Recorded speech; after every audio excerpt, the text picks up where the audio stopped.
Hello students, NCERT का ray optics का question number 9.2 में यहाँ पर डिस्कस कर रहा हूँ। क्या कहता है क्वेश्चन में, ए 4.5 centimetre is place 12 centimetre away from a convex mirror of focal length 15 centimetre, give the location of the image and the magnification, describe what happens as the needle is moved further from the mirror।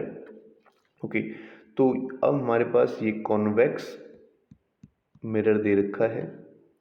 Convex mirror always virtual image बनाता है और ये इसका पोल हो गया। Focal length हमें यहाँ पर गिवन है, कितनी है ये, एफ इसकी 15 सेंटीमीटर गिवन है। और ये कहता है कि जो ऑब्जेक्ट है वो 12 सेंटीमीटर पर रखा हुआ है। तो यहाँ पर मैंने एक ऑब्जेक्ट कंसीडर कर लिया जो 12 सेंटीमीटर पे है पोल से, और इसकी जो हाइट है वो 4.5 सेंटीमीटर इसकी हाइट हो गई। तो अभी कह रहा है कि हमें v बताना है। ओके, देखो u हमारे पास कितना हो जाएगा यहाँ से -12 सेंटीमीटर, और फोकल लेंथ क्योंकि जो रे की डायरेक्शन है वो इधर है तो हम इधर ही जाएंगे मेज़र करने के लिए पोल से। तो f होगा 15 सेंटीमीटर। मिरर फॉर्मूला लगा लेते हैं, फ्रॉम मिरर फॉर्मूला। तो मिरर फॉर्मूले से 1/f इक्वल्स टू होगा 1/v माइनस के 1/ प्लस के 1/u। तो हमें 1/v निकालना है तो 1/f माइनस के 1/u हो जाएगा।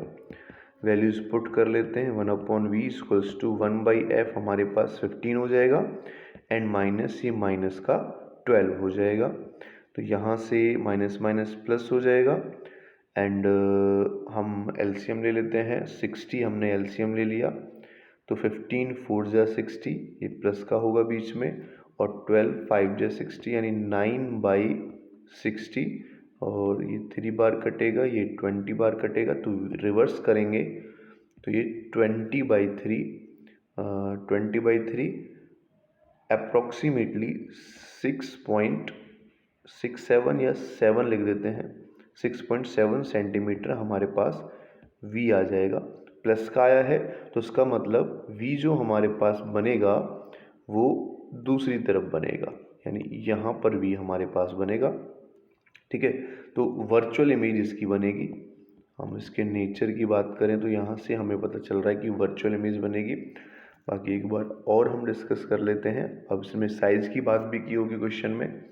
क्या कह रहा है, give the location and magnification. Magnification निकालना है तो मैग्निफिकेशन अगर मैं निकालूं, ओनली मैग्निफिकेशन है, हाइट तो नहीं पूछिए ना।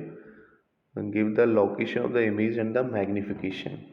ठीक है, तो मैग्निफिकेशन अगर हम निकालते हैं तो मैग्निफिकेशन हमारा माइनस के v/u के इक्वल होता है, माइनस के v/u। तो माइनस v हमारे पास आ गया 20/3 पुट कर लेते हैं कैलकुलेशन इजी करने के लिए, और u हमारे पास है 12 माइनस का, तो वो माइनस माइनस क्या हो जाएगा, प्लस का हो जाएगा। तो इसको हम कट कर सकते हैं, तो कट कर लेते हैं। 4 से ये 3 बार और 4 से ये 5 बार, यानी माइनस के 5/9 प्लस के 5/9 आया। तो प्लस के 5/9 क्या शो कर रहा है, स्मॉल इन साइज है। क्या है, स्मॉल इन साइज है। मैग्निफिकेशन 1 से कम आ रही है तो क्या हो जाएगा, स्मॉल इन साइज है और इरेक्ट बन रही है। तो हम यहाँ से देख सकते हैं कि प्लस का आ रहा है और ऊपर की तरफ आ रहा है। ठीक है, तो इरेक्ट इमेज हमारी यहाँ से बन रही है। फिर क्या कह रहा है क्वेश्चन में, describe what happens as the needle is moves further from the mirror. अगर हम फर्दर फ्रॉम द मिरर से इसको मूव करेंगे तो क्या होगा, अगर हम इसको आगे मूव करेंगे, ठीक है, तो बस इसका जो साइज है ना वो डिक्रीज होगा। साइज क्या होगा इसका, डिक्रीज होगा।